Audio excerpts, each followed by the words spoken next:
파우스트. 우리는 파우스트에 대해 어느 정도 안다고 생각합니다. 너무 유명한 희극이죠. 세계에 대한 모든 지식에 통달했다는 파우스트 박사. 그리고 이 녀석을 타락시킬 수 있느냐 마느냐를 두고 신과 악마가 내기를 했다는 이야기. 이때 이 악마의 이름이 유명합니다.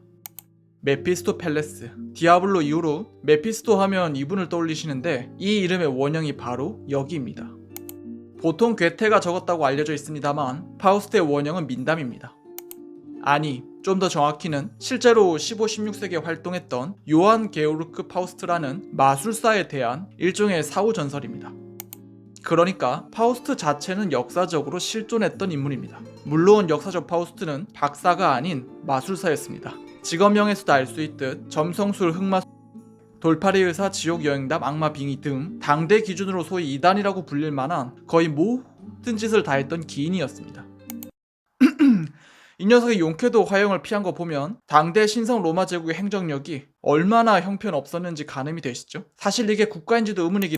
아무튼 동시대인들에게 이 사기꾼의 행적이 꽤나 인상 깊었던 모양입니다. 파우스트가 죽은 후 그에 대한 여러 민담들이 우후죽순 생겨나게 됐습니다. 악마랑 계약을 했고 영음술로 호문쿨루스를 만들었으며 개로 변신할 수 있고 또한 브로켄산에서 마녀들과 무려 의식을 치른다는 식의 온갖 전설들이 생겨났습니다.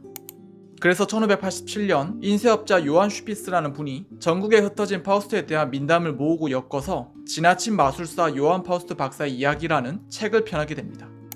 그리고 이 책이 그 유명한 요한 볼프강 폰 괴테 선생께 전해집니다. 그리고 이걸 바탕으로 적어낸 희극이 바로 오늘날 여러분이 아는 바로 그 파우스트입니다. 고전이죠. 고전이 뭐냐? 누구나 이름은 들어봤지만 실제로 읽은 이는 없는 책.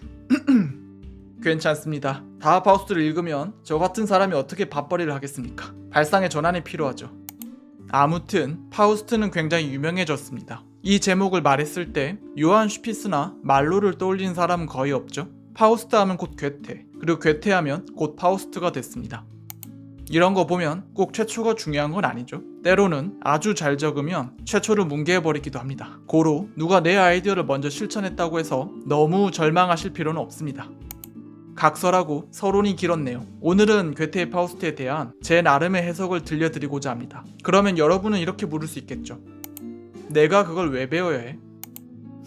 논점이 한두 개가 아니라서 지금 이 자리에서 말끔히 알려드리기 힘듭니다. 고로 지금은 이렇게만 알려두겠습니다. 인간에 대한 이해를 깊어지게 하는 데 도움이 됩니다. 자, 일단 같이 가보시죠. 파우스트 제1부의 부제는 이른바 학자 비극입니다. 그러니까 학자가 빠지게 되는 비극에 대한 서술입니다. 실제로 주인공 파우스트의 직업이 박사, 즉 학자입니다. 그러면 학자는 뭐 하는 사람이냐? 세계에 대한 알물 추구하는 사람들이죠. 체계화된 탐구 방법을 통해 지식을 생산하고 축적하는 집단입니다. 그러면 학자는 이걸 왜 하죠? 왜 지식을 탐구합니까? 아리스토텔레스에 따르자면 모든 행동의 궁극적인 목적은 에우다이모니아, 즉 행복입니다. 따라서 학자의 탐구도 궁극적으로는 행복을 위해서입니다. 그러면 행복은 뭐죠? 암 자체의 기쁨도 있겠지만 보통은 쾌락입니다. 이를테면 현대 과학 지식에 축적된 결과물 중 하나인 스마트폰, 시각과 청각을 즐거움으로 만족시켜주죠. 또한 에어컨, 냉매의 증기 압축식 공기 조화 장치를 개발했던 윌리스 캐리어. 이분이 노벨상을 받으셔야 했는데 아무튼 에어컨도 마찬가지입니다. 저 기술은 쾌락을 극대화시켜줬죠. 예시는 잊지 맙시다. 결국 학자의 욕망이라는 것은 세계를 구성하는 모든 진리와 이와 엮인 인간의 쾌락을 증대시키고픈 욕망입니다. 그러나 바로 이 지점에서 일시정지하고 묻자면 이게 만족 가능한가요? 최대치로 노력은 해보겠지만 장담할 순 없습니다. 아니, 사실 불가능합니다. 가령 우리는 쾌락을 총체적으로 망가뜨리는 노화를 정복하지 못했습니다. 자기 몸도 잘 모르는데 세상 전체에 대한 진리를 알 수 있을 리가.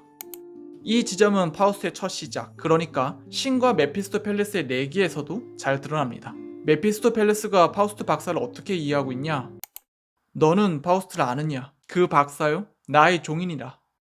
하기야, 그자 주님을 섬기는 게 별스럽기도 하죠. 그 바보는 마시는 것도 먹는 것도 지상인 것이 아니죠. 뭔가가 부글부글 끓어올라 그를 먼 곳으로 몰아가는데 자기가 미친 줄 어렴풋이 알고는 있죠. 하늘로부터 가장 아름다운 별들을, 땅으로부터는 온갖 최고의 쾌락을 바라죠. 어떤 가까운 곳도 어떤 먼 곳도 그 깊이 뒤흔들린 가슴을 만족시키지 못하고요. 파우스트는 연금술 같은 걸 써서 자연에서 얻을 수 있는 것들을 넘어서고 싶어하는 존재입니다. 오늘날 같으면 제약회, 그러니까 자연의 본디 주어진 것, 그리고 그걸 조합해서 만들 수 있는 잠재적인 것들, 즉 모든 것을 알아내려고 하는 존재입니다. 문제는 메피스토펠레스가 파악하고 있듯 파우스트가 만족을 못한다는 것입니다. 왜? 앞서 말했듯 세계에 대한 모든 지식을 얻는 것은 불가능하기 때문입니다. 이를테면 오늘날도 심해의 대부분이 미탐사 영역으로 남아있죠. 자연은 극도로 광활합니다. 또한 우한시 경계의 화난수산시장에서 야생박쥐가 가진 바이러스가 변이를 일으켜서 코로나19가 될 거라고 예상한 사람이 있습니까? 없습니다. 세계를 구성하는 요소가 너무 다양하기 때문에 이 상호작용을 모두 파악하는 것은 불가능합니다. 게다가 자연보다 훨씬 더 변덕스러운 인간적인 영역에 개입하면 가뜩이나 감당이 안 되던 이 변수들은 사실상 무한대가 됩니다. 왜냐하면 언젠가 유발 하라리가 말했듯 인간 사회는 2차적 카오스로 이루어져 있기 때문입니다. 이게 무슨 말이냐? 예컨대 현 시점에서 확실한 진리라고 볼 수 있는 내일 A 주식이 5% 오를 것입니다 라는 명제가 있다고 가정해 봅시다. 묻건대 이건 내일도 진리일까요? 아닙니다. 이 정보를 듣고서 다른 투자자들이 움직이기 때문입니다. 가령 시장에서 A 주식을 많이 매입할 거라고 예상해서 투기 세력이 붙는 바람에 5%가 아닌 10%가 오를 수도 있지 않습니까?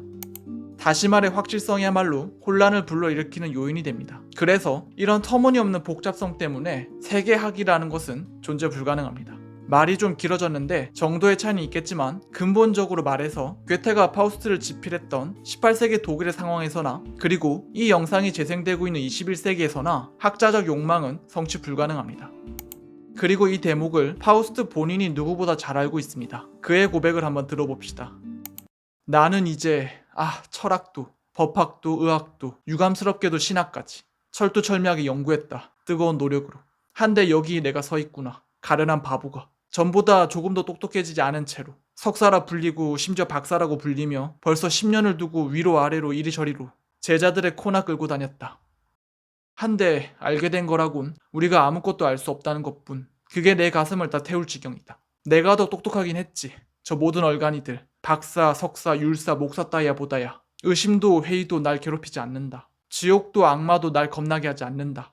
그 대신 내게선 모든 기쁨이 사라졌고 뭔가 바른 걸 안다고는 망상하지 못하겠고 뭔가 가르칠 게 있다고는 망상하지 못하겠다. 사람들을 보다 낫게 만들고 바꿔놓겠다고는. 어떻습니까? 어떻긴 우울합니다. 파우스트는 자신이 세계에 대한 확실성을 얻을 수 없음에 절망하고 있습니다. 심지어 앞서 말한 2차적 카오스를 적용하자면 해결책이라고 제시된 것이 시차를 두고 다시금 새로운 문제를 일으키는 그런 또 다른 원인이 될 수 있다는 점에서 더욱 절망적입니다. 대안은 언제나 또 다른 혼란의 씨앗입니다. 그래서 평생토록 학자로서 매진한 결과 도달하게 된 파우스트의 결론은 우리가 아무것도 알 수 없다는 것입니다. 이건 파우스트가 자신의 부친과 했던 일을 고백하는 대목에서도 잘 드러납니다. 성문앞 축제 마당에서 만난 늙은 농부가 파우스트와 그의 아버지가 전날 흑사병으로부터 자신을 구해줘서 감사하다고 인사하는 장면이 있습니다. 그 농부를 보낸 뒤 파우스트는 참혹한 진실을 토로합니다. 몇 걸음만 더 저 바위 위쪽으로 올라가자. 여기서 우리 산책을 조금 쉬자꾸나. 여기서 나는 자주 생각에 잠겨 홀로 앉아 기도와 금식으로 나 자신을 괴롭혔지. 희망은 많고 믿음 굳건하며 눈물로 한숨으로 두 손을 부벼가며 어찌하면 저 흑사병을 끝장낼지 생각하며 하늘에 계신 주님을 윽박질렀지. 무리의 갈채가 내게는 비웃음처럼 들린다네. 오, 자네가 내 내면을 읽을 수 있다면 우리 부자가 얼마나 저런 기림을 받을 자격이 없었는지.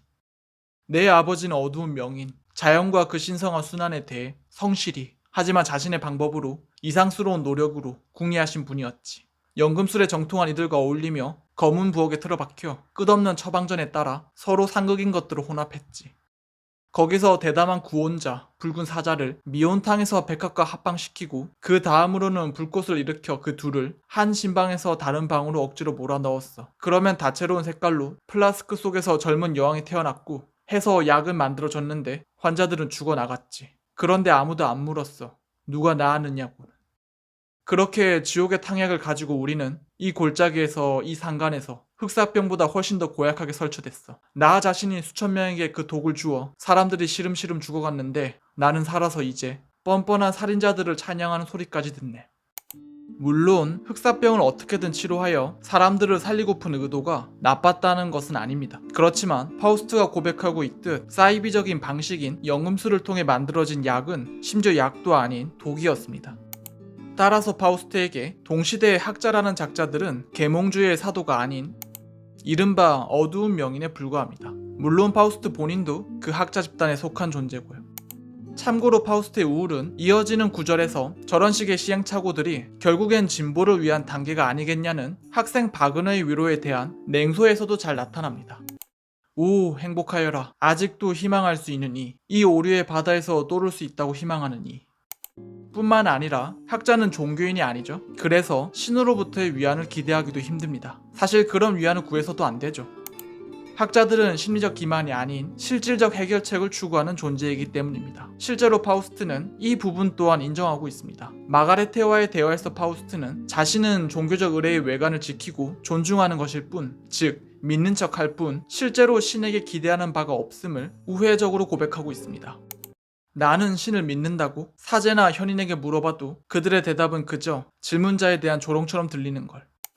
자, 세계에 대한 참된 지식도 그 지식을 향한 시행착오를 거듭할 희망과 체력도 그리고 신에게 무릎 꿇고서 위안을 구할 의지도 없다면 그렇다면 그런 인간은 무엇을 하게 될까? 그건 바로 주술과 감정입니다. 차례대로 가보죠. 사람이 언제 주술에 빠지냐? 욕망이 너무도 간절한데 이걸 위한 실질적인 해결책이 없을 때입니다. 이를테면 죽은 자식이 너무 보고 싶습니다. 이걸 체념하지 못한다면 어떻게 되겠습니까? 무당을 찾아가서 빙의되는 방식으로 아들의 목소리를 다시 듣고 싶어 합니다. 파우스트도 이와 같습니다. 제1부의 서두에서 파우스트는 지식의 무의미함을 토로한 뒤 곧장 그렇기 때문에 자신이 마술을 깊이 연구했다고 자백하고 있습니다.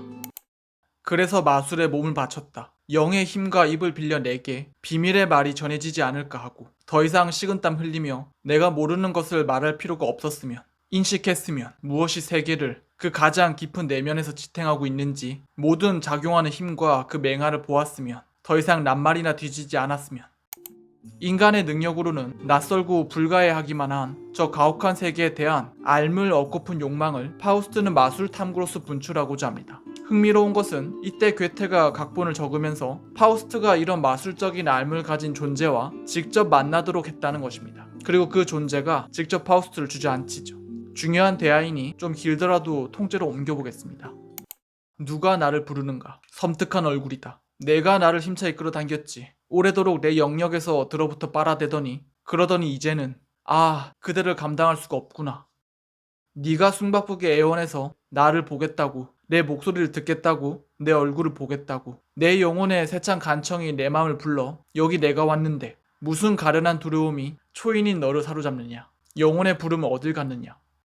세계를 자기 안에다 짓고 지고 또 품던 가슴은 어딜 갔느냐? 기쁨의 전율로 우리 영들같이 솟구치며 부풀어 올랐던 그 가슴은 어디 있느냐 너 파우스트. 그 목소리 내게로 솟던 온 힘으로 내게 돌진해 오던 너는 이게 너란 말이냐. 내 입김의 기운에도 온 생명의 밑바닥에서 부들부들 떠는 것이 겁에 질려 오그라든 내가 내게서 불꽃 형상아 물러날 것 같으냐. 나다 파우스트다. 너와 동등한 자다. 생명의 홍수 가운데서 행동의 폭풍 가운데서 넘실넘실 오르내리며 이리저리 나는 짜고 있다. 탄생과 무덤, 영원한 한 바다, 변전한 한 직주, 이글거리는 한 생명. 나는 이렇게 삐걱거리는 시간의 배틀에서 짠다. 신성에 살아있는 옷을 짓는다.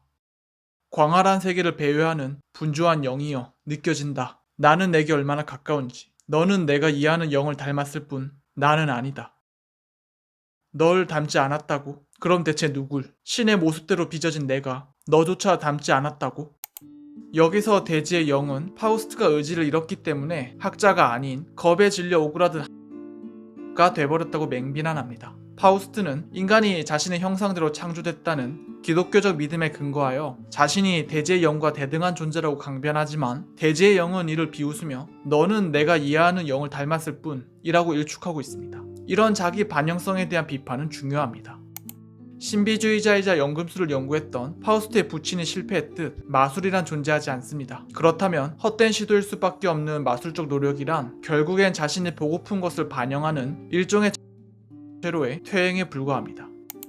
그리고 괴테가 대제의 영이 직접 파우스트의 앞에 현현하도록 만든 것은 추측컨대 인간은 단순한 실패로부터 배우기 힘듦을 역설한 것이라고 봅니다. 이렇게 물어보죠. 만일 대제의 영이 직접 나타나서 꾸짖지 않았다면 과연 파우스트는 마술에 대한 탐구를 멈추고 체념했을까? 참고로 연금술사였던 파우스트의 아버지가 그런 단념을 했다는 언급은 없습니다. 그럼 뭐죠? 지금 파우스트는 대제의 영, 즉 자신이 믿으려고 했던 이에게 나는 내게 내 문제에 대한 해결책이 없다. 너 스스로 해라. 라는 통보를 받은 것입니다. 저는 이게 인간의 해방이 가진 이중적인 구조를 보여준다고 생각합니다. 여러분, 사람이 절망했을 때를 떠올려 봅시다. 곧바로 스스로 일어날까요? 그런 주체적인 사람은 극히 드뭅니다. 왜냐하면 처음부터 스스로 어찌할 감당이 안 되기에 그렇기에 절망이라고 부르는 것이기 때문입니다. 그래서 절망을 겪으면 대개 구원자를 찾습니다. 다시 말해 현실 그 자체를 보는 것이 아니라 구원자에 의해 해결될 현실이라는 상상된 형태의 현실을 봅니다. 그렇다면 현실 그 자체는 어떻게 보게 되죠? 저 구원자가 선을 그어줘야 합니다. 반복컨대 나에겐 내 문제에 대한 해결책이 없다. 너 스스로 해라. 라는 통보를 통해 저 상상화된 현실을 깨뜨려줘야 합니다. 그러면 이제 세 가지 선택지가 열립니다. 다른 구원자를 찾아 나서던가 미치던가 스스로 일어서려 시도하거나 구원자의 배신을 통해 곧바로 주체가 되는 게 아닙니다. 이 과정은 절대로 자동적이지 않습니다. 다만 주체가 될 가능성은 열리게 됩니다. 정리하자면 노루가 사냥꾼의 손에서 벗어나듯 새가 그물 치는 자의 손에서 벗어나듯 스스로 구원하는 주체가 되기 위해서는 그 구성이 이중적입니다. 우선 현실에서 버림받고 그런 다음엔 구원자로부터 버림받아야만 합니다. 이런 맥락에서 인간은 굉장히 번거로운 동물인 셈입니다. 이렇게 마술이 거부되었다면 그 다음 선택지는 감정입니다. 지적인 논리로서 세계에 대한 확실성을 얻을 수 없다면 내 안에 있는 감정을 증폭시키는 쪽으로 눈이 돌아가기 때문입니다. 이게 무슨 말이냐? 간단합니다. 내 감정을 자극하는 저 눈앞의 대상을 궁극적인 것이라고 생각하는 것입니다. 저 대상이 세계에 대한 질을 넘어설 만큼 굉장한 무언가이고 동시에 그로써 감흥된 내 감정 역시도 궁극적인 것이라고 여기는 것입니다. 잘 알다시피 메피스토펠레스는 파우스트를 젊게 만든 뒤 마가레테와 연결해주는데 여기서 파우스트는 사랑의 감정을 느끼며 환희합니다. 그러나 여기엔 감정 그 자체가 아닌 어떤 형이상학적 혐의가 뒤따르고 있습니다. 이를테면 메피스토펠레스가 교리분답이라고 비꼬았던 대화에서 파우스트는 마가레테에게 무언가를 느낄 때의 확실성을 신에 대한 믿음으로까지 연결시키며 열렬히 예찬하고 있습니다. 그러니까 안 믿으시는 거죠? 내 말을 오해하지 말아요. 아름다운 얼굴이요. 누가 감히 그 이름을 입에 올리겠나? 누가 고백하겠나? 내가 그를 믿는다고. 느끼면서도 감히 말하겠나? 내가 신을 믿지 않는다고? 만물을 붙드시는 이, 만물을 유지하시는 이, 그분이 붙들고 유지하시지 않겠나? 당신을, 나를, 그분 자신을, 저 높은 곳, 하늘은 둥글게 덮여있지 않소? 이 낮은 곳, 땅이 굳건하게 놓여있지 않소? 또 다정하게 바라보며 영원한 별들이 떠오르지 않소? 내가 당신과 눈에 눈을 마주보고 있으면 우주가 밀려나오지 않는가? 당신의 머리와 가슴으로, 그리고 영원한 비밀에 쌓여 감돌고 있지 않은가? 보이지 않게, 또 보이게, 당신 곁에서.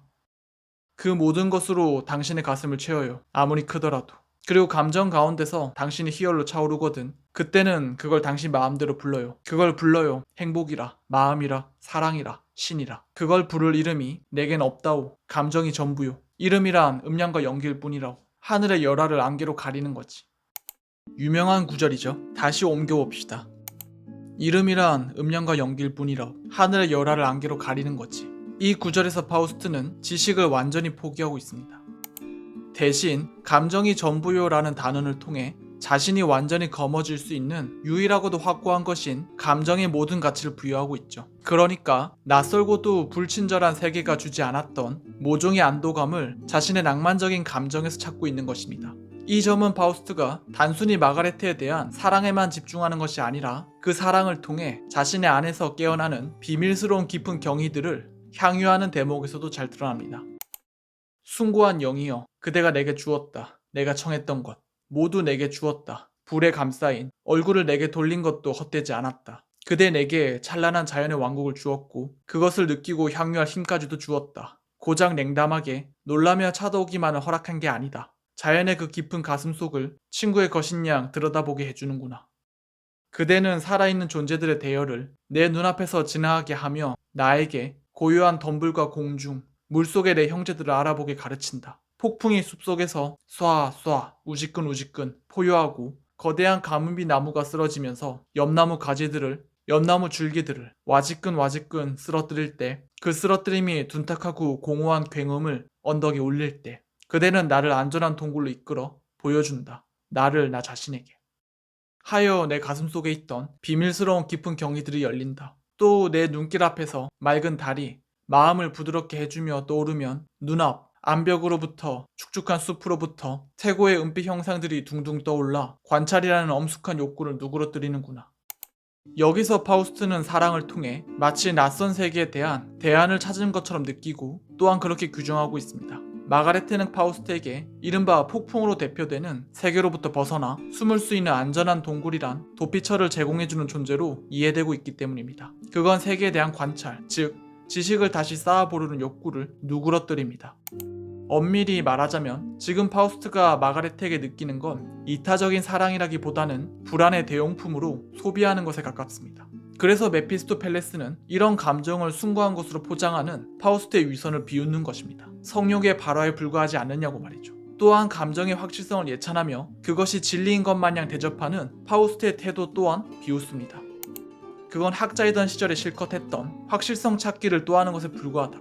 상상의 뒤범벅에 다시 빠진 것에 불과하다고 비꼽니다. 악마는 확실성을 정신적 빗대며 냉소합니다. 초지상적인 즐거움이로군요. 어둠과 이슬 속에서 산맥 위에 누워 대지와 하늘을 환희에 착 껴안고 하나의 신성을 향해 몸을 부풀어 올리고 땅의 정수를 예감의 추동으로 헤집으며 모든 여섯날의 위협을 가슴에 느끼며 오만한 힘으로 뭔진 모르겠지만 뭔가 즐기며 금방 사랑의 희열에 차서 만물 속으로 흘러 넘치다가 대지의 아들은 온전히 사라지고 그 다음에는 드높은 직권만이. 나는 말 못하지. 어떻게 끝나는지야. 메피스토펠레스의 이런 비난은 정당합니다. 사랑을 불안의 대용품처럼 취급하는 것에 대한 비윤리성 여부를 따지기 이전에 감정을 진리처럼 취급한다고 해서 파우스트가 원했던 안정감은 결코 찾아오지 않을 것이기 때문입니다. 애당초 파우스트가 감정을 형이상학적으로 재구축했던 것은 흑사병으로 대표되는 낯선 세계에 대한 불안을 해결하기 위함이지 않았습니까? 그러나 그 감정을 초월적인 것으로 도색한다고 해서 해결되는 건 없습니다. 왜냐하면 그 감정 자체가 낯선 세계로부터 촉발되고 감응되어 나타나는 지극히 낯선 것이기 때문입니다. 쉽게 말해서 혼돈인 세계로부터 확실성을 찾고 싶어서 떠난 곳이 감정인데 그 감정마저도 소용돌이라면, 질풍노도라면, 이를테면 메피스토펠레스는 간계를 써서 마가레테가 어머니에게 수면제를 먹이도록 유도합니다. 어머니가 잠든 동안 파우스트와 미래를 즐기기 위함이었죠. 그러나 메피스토가 실제로 준 것은 수면제가 아니라 독이었고 이에 어머니는 죽게 됩니다. 그러나 이 에피소드에서 중요한 것은 메피스토펠레스의 악마적인 행위가 아닙니다. 핵심은 사랑이라는 감정이 모든 것을 희생하고서라도 관철될 만큼 초월적인 것이냐는 물음입니다. 그리고 말미에 마가레테는 자신을 탈출시키기 위해 찾아온 파우스트가 아닌 회개를 택함으로써 구원받죠. 여기서 괴테가 기독교적 진리를 강조하려고 했다는 그런 식의 고루한 비판을 할 필요는 없습니다. 그보다는 사람의 감정 안에는 사랑 외에도 면책되고 싶거나 용서받고 싶은 마음 같은 여러 감정들이 존재한다는 것에 주목해 볼 필요가 있습니다. 쉽게 말해 감정은 변덕스럽습니다. 상황에 따라 변합니다. 이런 감정을 초월적인 것으로 여긴다면 이건 곧 소용돌이를 받아들이겠다는 그런 뜻이 됩니다. 그래서 메피스토펠레스가 파우스트에게 그런 식의 감정적인 초월은 인간이 견딜 수 있는 게 아니라고 말하는 대목엔 비꼼 그 이상의 진리가 깃들어 있습니다. 그런다고 편해지진 않을걸요. 선생이야 품위있게 퇴하실 권리가 있죠. 순결한 귀에 대고 해선 안 될 얘기군요. 순결한 마음들도 그런 거 없이는 지낼 수 없는데도요. 간단히 말씀드리자면 내가 그런 이에게 가끔씩은 뭔가로 자신을 속이는 즐거움을 드립니다만 하지만 그는 그걸 오래 견디지 못하지요. 당신 또다시 나가 떨어져 있잖아요. 한데 그런 상태가 조금 더 지속되면 기진맥진해서 미친 생각 또는 불안과 공포에 부대끼고 반복컨대 세계가 소용돌이라면 그 소용돌이에 대해 느끼는 인간의 감정 역시도 소용돌이가 될 수밖에 없습니다. 결국 세계에 대한 알미든 그 세계에 대한 감정이든 간에 그 어떤 영역에서도 확실성을 확보하는 것은 불가능한 것입니다. 변화야말로 진리이다라는 헤라클레이토스식 진리관을 받아들일 것이 아니고서야 우주에 확실한 것은 없습니다. 심지어 파우스트 본인도 자기 때문에 마가레트가 공중에 처했음을 직감하고서부터는 종래에 찬미했던 초월적 감각이 아닌 절망만을 느끼고 있지 않습니까? 그 순간에 그는 자신이 목적도 휴식도 없는 비인간이라는 것을 직관합니다. 진리가 아닌 심연으로 추락하고 있었다는 것을 깨닫게 된 것입니다. 여기서 주님이 메피스토펠레스를 두고서 모든 삐딱하게 보며 아니오라고 하는 부정하는 영들이라고 규정했던 것은 중요합니다. 왜냐하면 극이 진행되는 내도록 메피스토펠레스는 파우스트 박사의 확실성에 대한 이해와 작업들을 모조리 비웃으며 부정하고 있기 때문입니다. 거칠게 요약하자면 파우스트라는 작업은 어떤 식으로든 학자적 욕망은 좌절될 수밖에 없음을 보여주는 그러한 서사시라고 볼 수 있습니다. 확실성에 대한 집착이 허위의식과 죄악을 만들어내는 과정, 여기에 대한 집요한 추적극인 것입니다. 물론 이에 대한 해결책으로서 괴테가 제시했던 신과 구원의 가능성이라는 게 얼마나 정당한 것인지는 좀 더 고찰해볼 문제이긴 합니다. 익히 예상되듯 자칫 잘못하면 세계와 제대로 마주하지 않으려는 무능한 종교인들을 예찬하는 그런 한심한 꼴이 날 수도 있기 때문입니다. 그러나 이건 제1권만으로는 추론할 수 없는 주제입니다. 파우스트 제2권으로 넘어가야 하는 부분이죠. 파우스트가 가히 날아다니는 그 골 때리는 장으로 가야 합니다. 그런데 괴테적 심해 탐사는 도고 동문과에서 마저 하면 되지 않을까. 저는 이 정도로만 찍먹하고 이만 물러가 보도록 하겠습니다. 개념인 여러분들 들으시느라 고생하셨습니다. 이상 홍준성이었습니다. 이만 마칩니다. 총총.